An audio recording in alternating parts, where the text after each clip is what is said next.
Welcome to another episode of Uncut.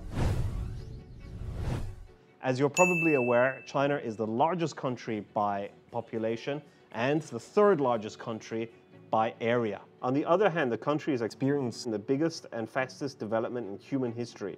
These things come together to make a huge challenge in many ways. And of course, here we will talk in terms of mobility.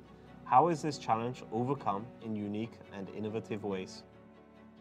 China is at the top of many lists. Huge country, huge population, kind of balances itself out, right? To a certain extent, it's right.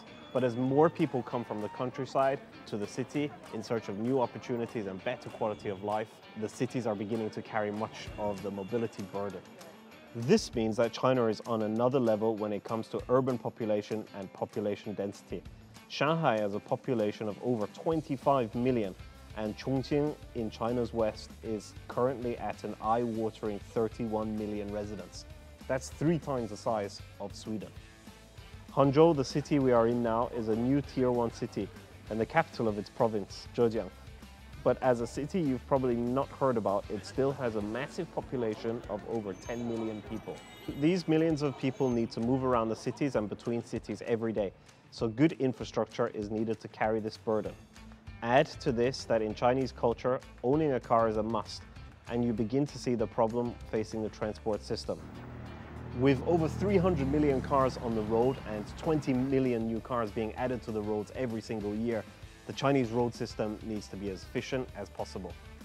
China has built a nationwide highway system of superhighways, going for hundreds of thousands of miles between cities, across mega bridges, and through tunnels that span mountains.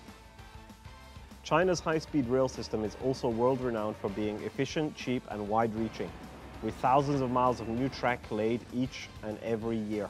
Many in China believe that they have created the answer to a massive country and a huge population. What do you think?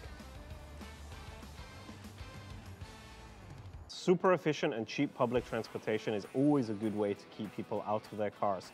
A trip on this bus line, for example, will only set you back 2 yuan, or 30 American cents. Buses are all linked to the cloud, so you will never miss your ride to work. This one also has 5G connectivity, offering Wi-Fi on the go. Subways are equally cheap, owing to a healthy amount of subsidies from the government to ensure millions of people can move about easily. Take Hangzhou, for example.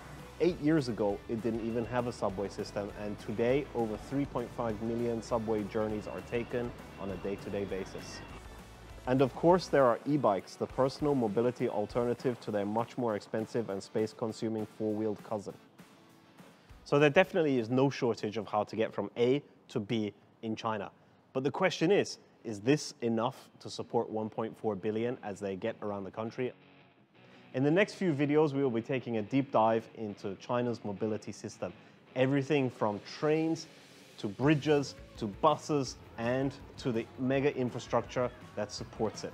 How mobility works in China and how 1.4 billion people get around this enormous country on a day-to-day basis. Hit the subscribe button and leave your comments below. If there's anything that you want us to take a look at, let us know and we'll make sure to go out and take a look for you. Bye and see you soon.